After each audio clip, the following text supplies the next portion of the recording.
அர்ஜுன் கிட்ட பிடிக்காத விஷயம் அவன் சொல்கிறது தான் சரி, மற்றவங்க எல்லாரும் தப்பு. அதுக்கப்புறம் கொஞ்சம் கொஞ்சமாக என்கிட்ட பேசுறது கம்மியாச்சு, அவங்க என்ன அட்மையர் பண்ணுறது கம்மியாச்சு. நான் உங்களுக்காக பண்ணுற சின்ன சின்ன விஷயங்களுக்கு அப்ரிசியேஷன் கூட இல்லாமல் போச்சு. பாவம் எதுக்கு வெளியே சாப்பிடணும்னு ஆஃபீஸ்க்கு லஞ்ச் எடுத்து போய் கொடுத்தா கொண்டு வந்ததுக்கு ஒரு தேங்க்ஸோ இல்லை காலை கட்டினதுக்கு ஒரு சாரி கூட இருக்காது. அப்போலாம் எனக்கு என்ன பார்த்தா ஒரு முட்டாள் மாதிரி தெரிஞ்சது. வீட்டிலே இருந்ததுனால என்னமோ தெரியல, எனக்கான ரெஸ்பெக்ட் கொஞ்சம் கொஞ்சமாக கம்மியாகிட்டே போச்சு.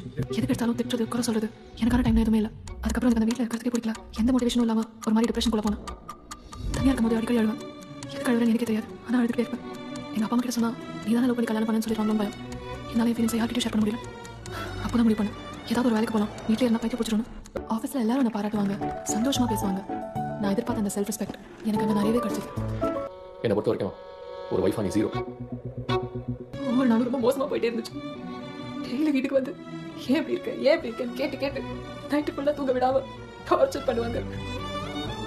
அப்படியே தலை வெடிக்கிற மாதிரி இருக்கும். இப்போ யார்கிட்டயும் சொல்லாம எங்கேயாவது ஓடி போயிடலாமா இருக்கும்.